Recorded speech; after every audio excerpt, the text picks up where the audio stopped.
Ben Carter stood at the door with dark circles under his eyes, his shirt wrinkled after a sleepless night by his daughter's bedside.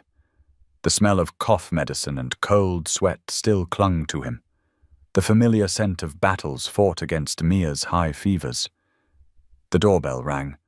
Ben sighed, smoothed his hair, and opened the door, ready to welcome the 6th nanny of the year. But the woman standing before him left him stunned. Snow-white hands without a single callus, unlike anyone who had ever done hard work. An elegant posture, observant eyes as if evaluating something, and a small Louis Vuitton suitcase at her feet. From inside the house came Mia's weak coughing, mixed with the whirring of the humidifier. The strange woman looked up, her voice trembling. "I came about the job, but it seems like—" "Is she a doctor, Dad?" Mia's tiny voice from the sofa, her tired eyes staring intently at the stranger. Ben frowned. "Sorry, do you have the wrong address?" The weight of 3 years without Sarah had carved deep lines around Ben Carter's eyes, lines that spoke of sleepless nights and endless worry. At 35, he'd become someone he never expected to be, a single father navigating the treacherous waters of raising a chronically ill child while fighting the crushing loneliness that seemed to seep into every corner of his existence. The transition from successful Boston software engineer to small-town woodworker hadn't just changed his career. It had fundamentally altered who he was as a man. Sarah's death had been swift and devastating. One moment she was texting him about picking up dinner on her way home. The next he was standing in a sterile hospital corridor being told that the woman he'd planned to grow old with was gone. The grief had been manageable when it was just about losing his wife, but discovering that 1-year-old Mia had been born with a compromised immune system had transformed mourning into a daily battle for survival. Every sniffle became a potential crisis, every fever a race against time, every peaceful night's sleep a small miracle he'd learned not to take for granted. The move to Millbrook had been born of desperation rather than choice. The inherited cottage on Maple Street represented not just cheaper living, but the possibility of being present for every medical emergency, every breathing treatment, every moment when Mia needed him most. The woodworking shop in the converted garage allowed him to earn a living while remaining constantly available, but the isolation was profound. Most days, the only adult conversations he had were with pharmacists, medical receptionists, or the parade of nannies who seemed incapable of handling Mia's complex needs. The loneliness ate at him in ways he hadn't anticipated. It wasn't just the practical burden of making every decision alone, or the exhaustion of being the only adult responsible for a child who required constant vigilance. It was the deeper ache of being a man in his 30s with no one to share the small victories and daily defeats that made up their life. No one to celebrate with when Mia slept through the night without coughing. No one to worry with during the inevitable setbacks. No one to hold him when the weight of responsibility threatened to crush him entirely. Late at night, after ensuring Mia was breathing peacefully, Ben would sometimes find himself staring at Sarah's photograph on his nightstand and wrestling with guilt that felt almost as suffocating as his grief. Part of him yearned for adult companionship, for the possibility of love and support and shared burdens. But admitting that desire felt like betraying Sarah's memory, like suggesting that what they'd had together wasn't enough to sustain him through the rest of his life. 4-year-old Mia had inherited Sarah's dark eyes and curious nature, but her small body carried burdens no child should have to bear. Her immune system seemed to view the simplest cold virus as a mortal enemy, escalating minor respiratory infections into week-long ordeals of labored breathing, high fevers, and trips to Dr. Martinez that always left Ben feeling helpless and inadequate. The medicine cabinet in their bathroom looked like a small pharmacy, stocked with nebulizers, antibiotics, fever reducers, and the pulse oximeter he'd learned to use during her worst episodes. But it was Mia's emotional resilience that both amazed and broke Ben's heart. At 4, she had developed the kind of patience and understanding that usually came with decades of life experience. She could sense when adults were overwhelmed by her medical needs, and she'd learned to make herself as undemanding as possible to avoid being seen as a burden.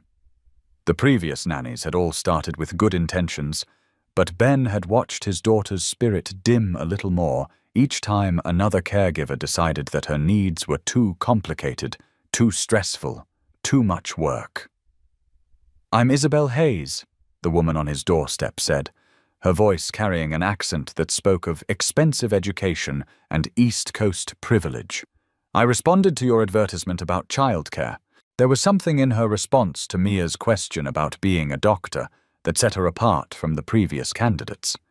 Instead of the usual fumbling reassurances or patronizing baby talk, she addressed Mia with genuine seriousness.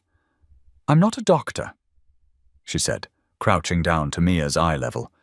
"But I do understand what it's like when your body doesn't cooperate the way you want it to. And I know that sometimes the grown-ups around you get scared faces that make everything feel worse than it actually is." Ben felt his breath catch. Those words weren't generic platitudes.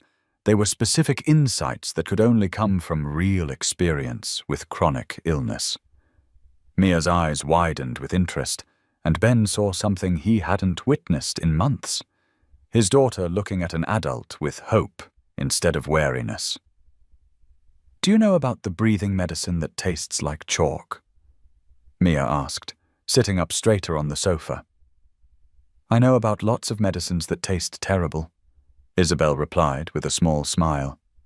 "And I know that sometimes taking them is scary, and sometimes the machines are loud and strange, and sometimes you just want everyone to stop hovering and treat you like a regular kid."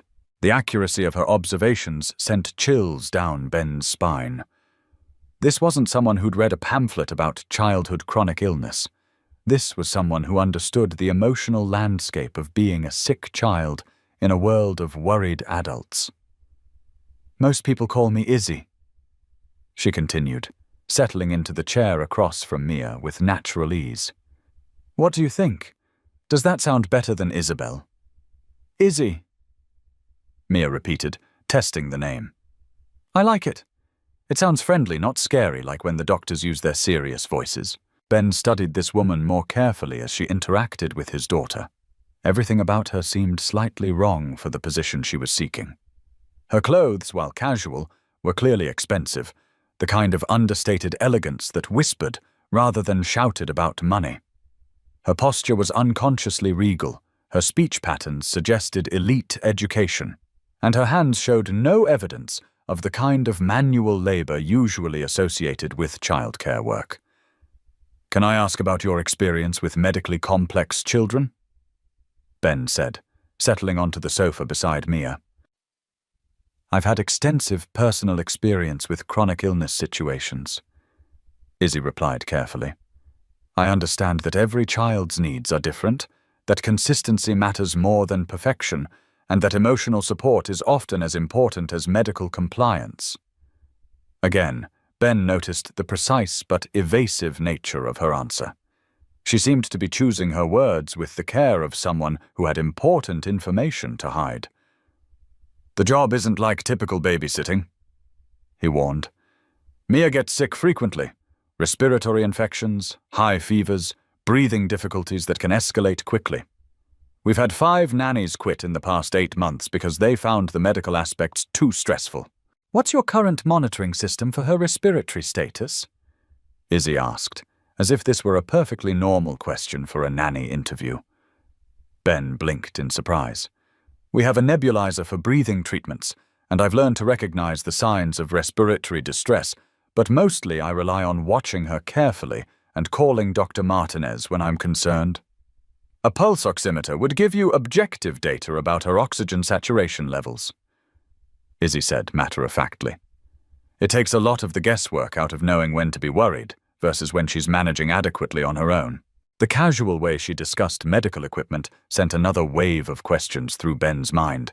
You seem to know quite a bit about respiratory monitoring for someone applying for a nanny position.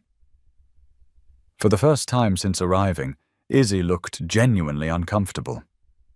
I've spent a lot of time around medical situations, more than I ever expected or wanted to, honestly. There was something in her tone, a combination of sadness and expertise, that suggested painful personal experience rather than professional training. Ben filed the observation away for later consideration, especially when Mia jumped in to fill the silence. "Want to see my room?" Mia asked, climbing down from the sofa and reaching for Izzy's hand. "Dad put up glow-in-the-dark stars for when I can't sleep, because the coughing keeps me awake." Ben followed them upstairs, noting how Izzy automatically adjusted her pace to match Mia's slower gait, how she asked thoughtful questions about Mia's favorite books and toys while subtly assessing the medical equipment in each room.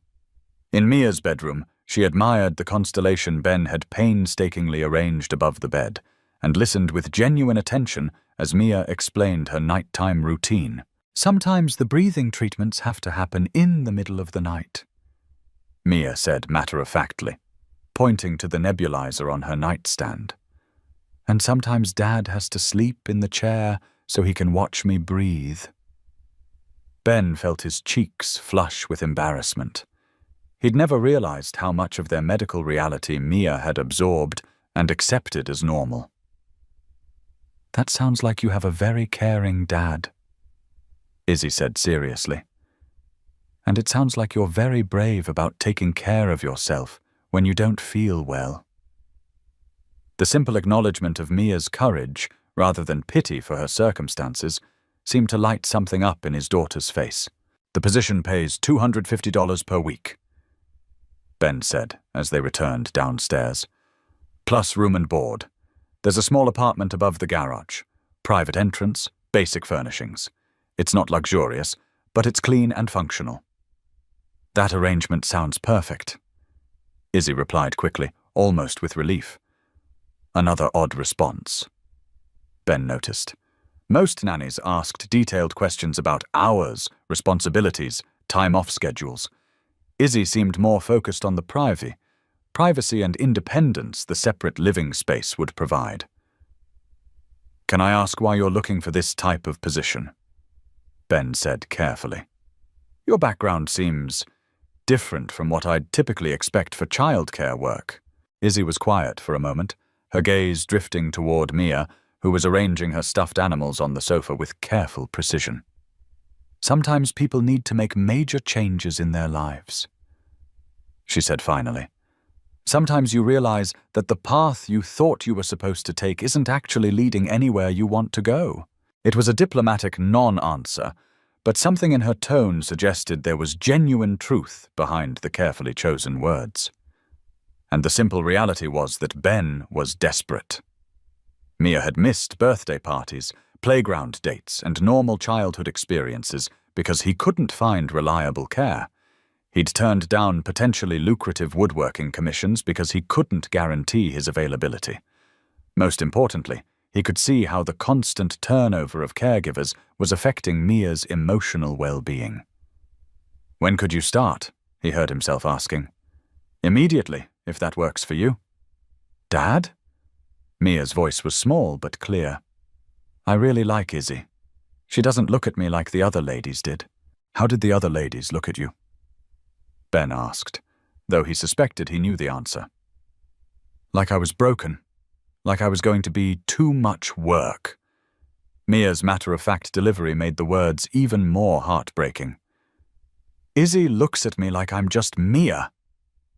The simple observation crystallized Ben's decision. "Okay," he said, looking directly at Izzy. "Let's try this for a week and see how it goes." That first night established patterns that would define their relationship for weeks to come. Ben lay in his bed listening to the unfamiliar sounds of another adult moving through his space. Soft footsteps in the hallway, the gentle closing of cabinet doors, the muffled sound of a television from the garage apartment. It had been 3 years since he'd shared his living space with another adult, and the presence felt both comforting and unsettling. Around 2 in the morning, the familiar sound of Mia's worsening cough pulled him from restless sleep. He was reaching for his robe when he heard soft footsteps already moving toward his daughter's room. Through the baby monitor, he listened to gentle voices, Izzy's calm reassurances mixing with Mia's sleepy responses. The sound of the humidifier being adjusted, pillows being rearranged, and then, miraculously, the gradual quieting of Mia's labored breathing. Ben crept to Mia's doorway and found Izzy sitting in the rocking chair beside the bed, reading by the light of a small lamp while his daughter slept peacefully. "Just some congestion," Izzy whispered when she noticed him. I elevated her head slightly and increased the humidity. She settled back down within a few minutes. "You didn't need to stay up with her," Ben said, though he was profoundly grateful. "I wanted to make sure the congestion didn't worsen. Sometimes respiratory symptoms can escalate quickly in children with compromised immune systems." Again, Ben was struck by her clinical precision. "Where exactly did you learn so much about pediatric respiratory issues?" In the dim lamplight, he saw something shift in Izzy's expression, a brief flash of pain that she quickly concealed. "Personal experience," she said quietly. "Sometimes life teaches you things you never expected to need to know." The following days unfolded with a smoothness that felt almost surreal after months of chaos. Izzy proved to be everything Mia needed, medically knowledgeable without being anxious, engaging without being overwhelming, and most importantly, able to help Mia feel normal and valued despite her health challenges. She introduced quiet activities that could be enjoyed from the sofa on low-energy days, created art projects that didn't require extensive cleanup, and somehow managed to make medication time feel routine rather than traumatic. Ben found himself able to focus on his woodworking for longer stretches, accepting commissions he would have turned down in the past. The constant background anxiety that had defined his existence since Sarah's death began to ease, as he realized that Mia was not just adequately cared for, but genuinely thriving under Izzy's attention. But his questions about Izzy's background only multiplied as he observed her more closely. She moved through the house with unconscious grace, automatically organizing and tidying with the efficiency of someone accustomed to maintaining high standards. Her cooking showed sophisticated techniques that went far beyond basic meal preparation. Perfectly seasoned vegetables, expertly prepared proteins, presentations that wouldn't have been out of place in an upscale restaurant. Most intriguingly, she received several phone calls each day that she took privately in her apartment, and Ben occasionally glimpsed the tension and frustration that followed these conversations. Whatever life she'd left behind was clearly pursuing her, creating stress that seemed at odds with the calm competence she displayed in caring for Mia. The medical knowledge continued to astound him. When Mia developed a mild ear infection, Izzy recognized the symptoms before Ben noticed anything wrong. When a neighborhood child scraped his knee badly while visiting, she cleaned and bandaged the wound with professional efficiency. She seemed to instinctively understand not just what Mia needed medically, but how to provide that care in ways that preserved his daughter's sense of dignity and normalcy. 3 weeks into their arrangement, Ben realized he was developing feelings that went far beyond professional gratitude. Watching Izzy read bedtime stories to Mia, seeing her patient explanations of why certain medications were necessary, observing the genuine affection that had blossomed between them, it stirred emotions he'd convinced himself were buried with Sarah. The guilt was overwhelming.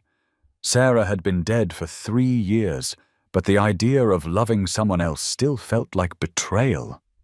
Late at night, he found himself studying Sarah's photograph and wrestling with the impossible question of whether moving forward meant leaving her behind. The rational part of his mind understood that Sarah would want him to be happy, would want Mia to have a maternal figure who genuinely loved her. But the emotional reality of opening himself to love again felt like stepping off a cliff into unknown territory. The physical awareness was the hardest part to ignore. Simple moments. Izzy's hand brushing his as they both reached for Mia's medication, the subtle scent of her perfume when she leaned over his shoulder to check on his woodworking projects, the sound of her laughter mixing with Mia's during their afternoon games, created an undercurrent of attraction that Ben tried desperately to suppress. One evening in late November, as they sat at the kitchen table reviewing Mia's medication schedule for the following week, the awareness became impossible to ignore. Izzy was explaining potential side effects of a new antibiotic, her voice professional and competent, but Ben found himself focusing on the graceful movement of her hands, the way lamplight caught the gold highlights in her hair, the subtle animation in her features as she discussed medical protocols. "Are you listening?" she asked, noticing his distraction. "Sorry," Ben said, forcing himself to focus on the medication bottles arranged between them. "I was just thinking about something else." "Something important?" The question hung in the air between them, loaded with implications neither of them was quite ready to address directly. Ben felt the familiar war between his growing feelings and his loyalty to Sarah's memory, between his desire for companionship and his fear of vulnerability. "It's complicated," he said finally, not meeting her eyes. "Most important things are." The simple response, free of pressure or expectation, somehow made it easier for Ben to continue. Since Sarah died, I haven't allowed myself to think about—" He stopped, frustrated by his inability to articulate the complexity of his emotions. "You haven't allowed yourself to consider the possibility of caring for someone else," Izzy finished gently. "Izzy. It feels like betraying her memory, like suggesting that what we had wasn't enough to sustain me for the rest of my life." Izzy was quiet for a moment, absently straightening the medication bottles with precise movements. "Can I tell you what I think?" Ben nodded, grateful for her willingness to navigate this conversation without making it more awkward than it already was. "I think Sarah loved you and Mia more than anything else in the world. And I think if she could see you now, exhausted, isolated, carrying the entire burden of Mia's care alone, she'd want you to find someone who could help shoulder that load. Someone who could love both of you completely, maybe," Ben said quietly. "Or maybe she'd want me to focus entirely on Mia, to pour all my energy into being the best single parent I could be. Maybe." Izzy agreed. "But what kind of example does that set for Mia? What does it teach her about love, about relationships, about the possibility of healing after loss?" The question hit Ben like a physical blow because it was so obviously true. Mia was watching him navigate grief and single parenthood, absorbing lessons about love and loss that would shape her understanding of relationships for the rest of her life. Was he teaching her that love was so fragile it could only happen once? That loss was so devastating it precluded the possibility of future happiness? "I don't know how to do this," Ben admitted. "I don't know how to care about someone new without feeling like I'm dishonoring what Sarah and I had together." "You don't have to figure it all out tonight," Izzy said softly. "You don't have to make any decisions or commitments or grand gestures. You just have to be open to the possibility that your heart might be bigger than you think it is." Their conversation was interrupted by the sound of a car door slamming in the driveway. Unusual for their quiet street, especially at this late hour. Through the kitchen window, Ben could see a black sedan with Massachusetts plates that definitely didn't belong in their small New Hampshire neighborhood. Two men in expensive overcoats emerged from the car, moving toward the house with the purposeful stride of people on a mission. Ben's protective instincts flared immediately, especially when he saw Izzy go completely rigid, her face draining of all color. "Isabella Hayes," the taller man announced when Ben opened the front door. "We have reason to believe she's staying at this address." Ben felt the world shift slightly on its axis. Hayes, the name connected to Boston society pages, real estate empires, old money aristocracy. If Izzy was a Hayes, it explained so many of the contradictions he'd observed. The designer clothes, The sophisticated knowledge, the unconscious elegance, the way she carried herself like someone accustomed to deference and privilege. "I'm sorry, but there's no one here by that name," Ben replied, keeping his voice calm despite his racing heart. "Mr. Carter," the second man said, consulting what appeared to be an official-looking folder. "We're private investigators working for the Hayes family. Isabella Hayes has been missing from Boston for several weeks, and there are serious concerns about her mental state and some financial irregularities." From upstairs came the sound of Mia's voice, worried and sleepy. "Daddy, who's at the door? Is everything okay?" The sound of his daughter's concern reminded Ben exactly what was at stake.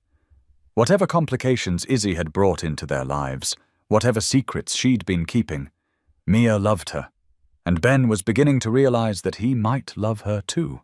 "I think you gentlemen should leave," he said firmly. "It's late, you're disturbing my daughter, and I don't appreciate strangers showing up at my home making accusations." "Mr. Carter, I don't think you understand the seriousness of this situation," the taller investigator continued. "Ms. Hayes took $500,000 from family trust accounts before disappearing. This isn't just a missing person case, it's potential embezzlement, fraud, grand larceny, federal charges." Ben felt the air leave his lungs completely. $500,000. Not family disagreement money or emotional crisis funds, but serious federal crime money. The kind of money that brought FBI investigations, criminal prosecutions, prison sentences that lasted for years. Behind him, he heard soft footsteps on the stairs and turned to see Izzy descending slowly, her hand trailing along the banister for support. She moved like someone walking to her own execution, resignation and fear warring in her expression. "Hello, Marcus," she said quietly to the taller investigator. "Isabella," Marcus replied with what might have been relief. "Your father has been extremely worried. He's prepared to handle this matter privately if you'll come home and address the situation appropriately." "I can't do that," Izzy said, her voice steady, despite the tremor Ben could see in her hands. "The money, Isabella. You cannot simply take family funds and disappear. There are legal implications that go far beyond family dynamics or personal disagreements." Ben looked at this woman who had become essential to his daughter's well-being, who had brought laughter and medical expertise and genuine caring into their house, who had helped him begin to imagine the possibility of love again. The woman standing before him now wasn't just someone who had lied about her identity. She was someone who had potentially committed serious crimes that could destroy everything they'd built together. The betrayal cut deeper than he'd expected, not just because she'd deceived him about her background, but because he'd been falling in love with someone who might be fundamentally different from who he'd believed her to be.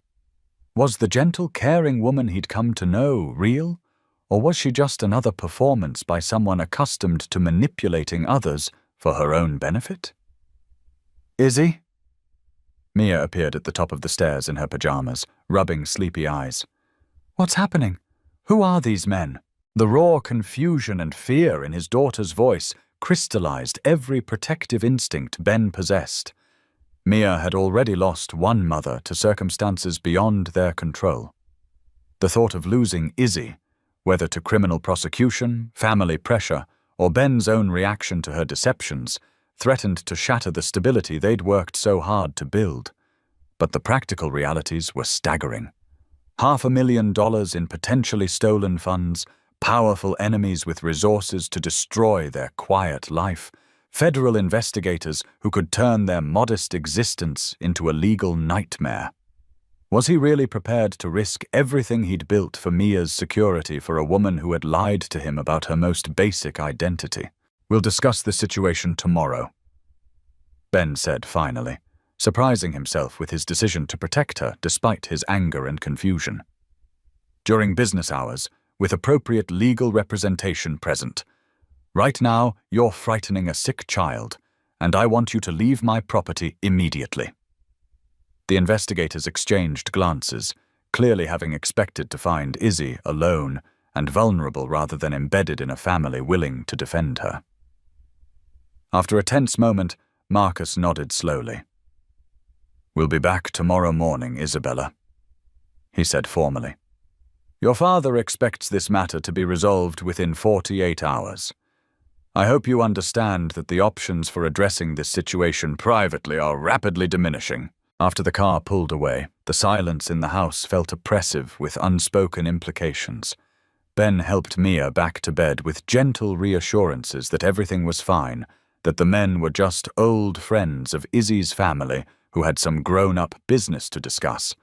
But once his daughter was settled, he had to face the woman who had turned his world upside down in more ways than one. $500,000, he said quietly, settling into the chair across from her in the living room. Izzy nodded miserably, unable to meet his eyes. "From a family trust fund that I technically have legal access to, but was never supposed to use without my father's explicit permission." "Why?" Ben asked, though part of him wasn't sure he wanted to know the answer. "Medical school," Izzy said quietly. "Tuition, research funding, living expenses. The freedom to make my own choices about my education and career path." "So you stole it?" "I took money that was legally mine to pursue an education I'd earned the right to have," she said, looking up at him with a mixture of defiance and desperation. "My father wanted me to marry Richard Blackstone, a merger of business interests disguised as romance. When I refused, he cut off all my financial support and threatened to use his influence to block my admission to medical programs throughout the country. Medical school. That explained the sophisticated healthcare knowledge, the clinical precision, the instinctive understanding of Mia's complex medical needs. But it didn't explain the fundamental deception that had shaped every interaction they'd had since the day she arrived. You let me believe you were just someone with personal experience with chronic illness," Ben said, his anger finally breaking through the shock.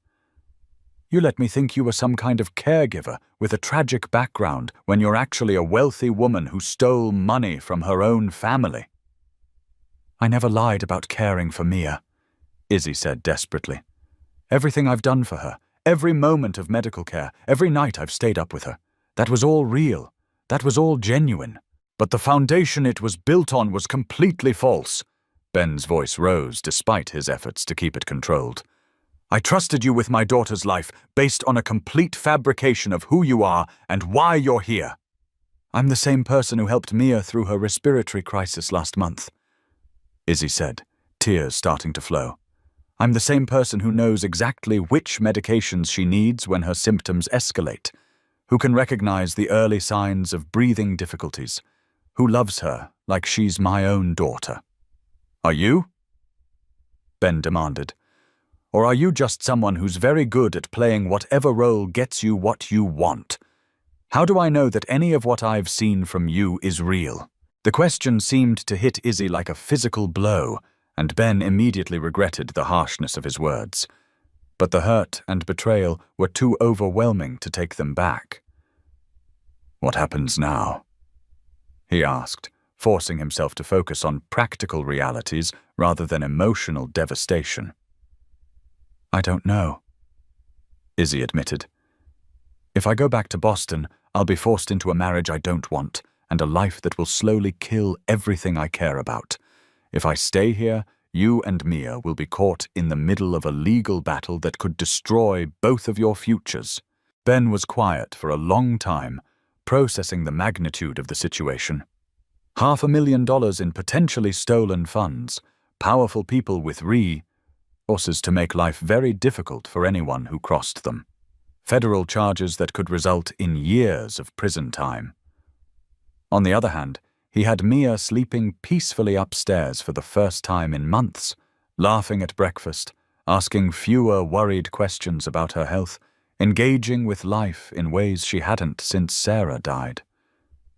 "I need time to think," he said finally. "I need to figure out how much of what I thought I knew about you is real, and how much of what I was feeling was based on a lie." "Ben," Izzy started, but he held up a hand to stop her. I can't have this conversation right now. I'm too angry and too confused and too worried about what this means for Mia.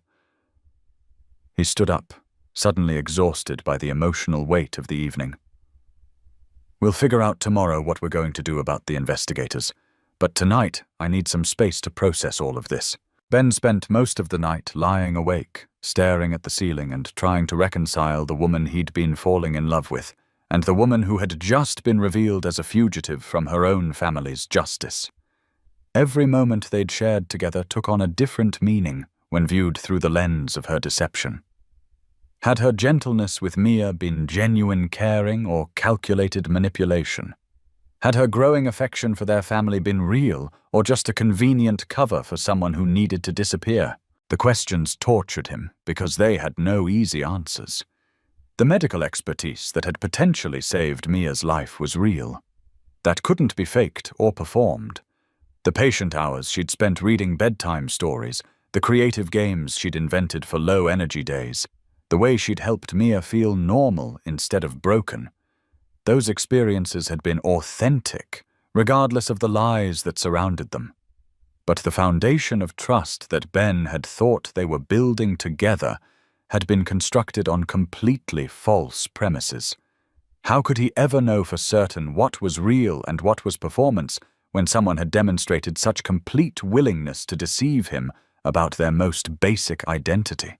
Around 5 in the morning, he heard movement in the garage apartment and realized Izzy was probably having her own sleepless night. Part of him wanted to go to her, to try to work through the complexity of emotions and practical problems together. But a larger part of him needed the space to figure out who she really was and whether the feelings he'd developed for her could survive the revelation of such fundamental dishonesty. The next morning brought Jonathan Hayes himself, tall, distinguished, expensively dressed, and carrying the unmistakable aura of someone accustomed to having his wishes treated as commands. But Ben also noticed something unexpected in the older man's demeanor. Genuine concern mixed with frustration, love complicated by disappointment. Mr. Carter, Jonathan said with a formal nod. I believe we need to discuss my daughter's situation. Come in, Ben replied, gesturing toward the living room. But I should mention up front that any conversation about Izzy's future has to consider how it affects my daughter.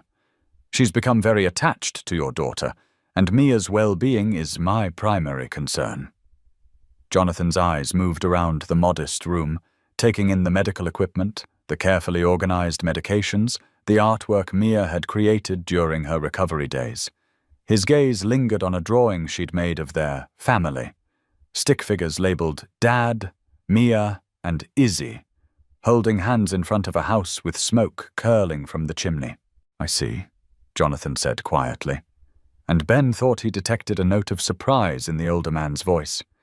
Izzy appeared at the top of the stairs, and Ben watched the complex mix of emotions that crossed both father's and daughter's faces. Love complicated by disappointment, determination mixed with regret, years of complicated family history compressed into a single moment of recognition. Hello, Father, Izzy said quietly as she descended. Isabella. Jonathan's voice was formal, but Ben caught the slight softening around his eyes. You look different. I am different. For the first time in my life, I'm exactly where I belong, doing work that actually matters. Playing house with a carpenter and his sick child is hardly the future we envisioned for you, Jonathan said, his tone sharpening. The casual dismissal of Ben's profession and Mia's condition sparked a protective anger that overrode his uncertainty about Izzy's truthfulness. Mr. Hayes, Ben said firmly, your daughter has brought more healing and stability to my daughter's life than any medical professional we've consulted. If caring for a chronically ill child with expertise, patience, and genuine love isn't meaningful work, then I don't know what is. Jonathan studied Ben for a moment, as if reassessing his initial assumptions about the man his daughter had chosen to defend her. The money, Isabella. Jonathan said finally, turning back to his daughter. "We need to address the matter of the trust fund appropriation." "I'll pay it back," Ben heard himself say, surprising everyone in the room, including himself. "You?" Jonathan's eyebrows rose skeptically. "Mr. Carter, do you understand the amount involved?" $500,000. Ben replied steadily. "Yes, it's an enormous sum for someone in my financial position, but it's not impossible to repay over time with a structured payment plan. It could take 15 or 20 years to satisfy that debt. Then it takes 20 years. Jonathan was quiet for a long moment, studying Ben with the calculating gaze of someone accustomed to evaluating business propositions and human motivations. "And what exactly do you expect in return for this generous offer?" "I expect your daughter to be free to make her own choices about her life and career. I expect the criminal charges to be dropped or avoided entirely, and I expect you to respect the family we're trying to build together." "Family." Jonathan's tone sharpened again. Before Ben could respond, Mia appeared on the stairs, drawn by the sound of adult voices and probably sensing the tension that filled the house. "Dad?" she said quietly. "Is everything okay? Is Izzy in trouble?" The simple questions from his 4-year-old daughter cut through all the adult complexities and financial negotiations and family power struggles. This was what mattered. Not business empires or trust funds or social expectations, but a little girl who had found someone who loved her unconditionally despite her medical challenges. "Come here, sweetheart," Ben said, opening his arms to Mia. She ran to him and settled into his lap, but her eyes remained fixed on Izzy with the kind of concern that broke Ben's heart. "Izzy?" Mia said seriously. "Are you going to have to go away?" The question seemed to hit both Izzy and Jonathan like a physical blow. Ben watched Jonathan's carefully maintained composure crack slightly as he looked at this sick child who had clearly claimed a significant piece of his daughter's heart. "I don't want to go anywhere, sweetheart," Izzy said gently, kneeling down to Mia's eye level. "But sometimes grown-ups have complicated problems that take time to solve." "Is it because you took money that wasn't yours?" Mia asked with the startling directness that children sometimes displayed. The adults in the room exchanged shocked glances. None of them had realized how much Mia had overheard and understood. "Something like that," Izzy admitted quietly. "Are you going to give it back?" "If I can find a way to do that, yes. Then it will be okay," Mia said, with the simple logic of childhood. "When I break something or make a mess, I have to fix it or clean it up. Then Dad forgives me, and we're okay again." The innocence of her understanding seemed to shift something in the room's atmosphere. Jonathan's expression softened as he watched this exchange, and Ben realized that despite his anger and confusion about Izzy's deceptions, his daughter's well-being had to remain the priority. "Mr. Hayes," Ben said quietly, "I meant what I said about the money. I'll find a way to pay it back, however long it takes. But Mia needs stability, and she needs Izzy. I'm asking you to consider a solution that allows your daughter to stay here and continue building the life she's chosen." Jonathan was silent for a long time, his gaze moving between his daughter, the man willing to mortgage his future for her, and the sick child who had become the center of their complicated equation. "The debt would need to be formalized with proper documentation, interest rates, and a realistic payment schedule," he said finally. "This wouldn't be charity or family assistance. It would be a business arrangement with legal obligations." "I understand," Ben replied. "And I would want regular updates on Isabella's well-being and progress. Monthly contact, quarterly visits. She may have chosen to rebel against everything I planned for her life, but she's still my daughter." "Of course," Izzy said, tears starting to form in her eyes. "There's one more condition," Jonathan continued, his tone becoming more formal. I want to see evidence that Isabella is using her medical training constructively. If she's determined to throw away the social advantages I've tried to provide, at least she should do so in ways that justify the sacrifice." "What do you mean?" Izzy asked. "Finish your medical degree. Get proper licensing. Use your knowledge and skills in ways that contribute to society instead of just hiding from your responsibilities." Izzy's eyes widened with something that might have been hope. "You would support that?" "I would prefer to see you married to Richard Blackstone and managing the family foundation's charitable activities," Jonathan said dryly. "But if you're going to reject everything I've planned for your future, at least rebel competently." It wasn't the warm reconciliation of Hollywood movies, but Ben could see it was as close to acceptance as Jonathan Hayes was capable of offering. The older man was agreeing to release his daughter from his expectations while maintaining just enough structure and oversight to preserve his sense of control over the situation. 6 months later, on a spring morning when the air was soft and Mia was having one of her best weeks in months, Ben stood in his workshop, putting the finishing touches on a custom dining set while listening to the sounds of laughter from the backyard. Izzy had enrolled in a nursing program that would allow her to complete her medical training while maintaining her primary focus on Mia's care. The payment plan to Jonathan Hayes was challenging but manageable, and Ben's woodworking business was thriving as word spread about his craftsmanship and reliability. More importantly, Ben had made peace with the complexity of loving someone whose past was complicated and whose entry into his life had been built on deception. The trust had been rebuilt slowly through daily demonstrations of Izzy's genuine commitment to their family, and her transparent efforts to create a life built on honesty rather than concealment. The guilt about Sarah had gradually transformed into something more like gratitude, appreciation for the love they'd shared, combined with recognition that his capacity for love was larger than he'd imagined. Sarah would always be Mia's first mother and the foundation of their family's story, but Izzy had become their present and future. "Dad," Mia's voice called from the garden, "come see what we planted." Ben set down his sandpaper and walked outside to find his daughter kneeling beside a row of newly planted tomato seedlings, her hands dirty with soil and her face bright with enthusiasm. "These are going to be our tomatoes," she announced proudly.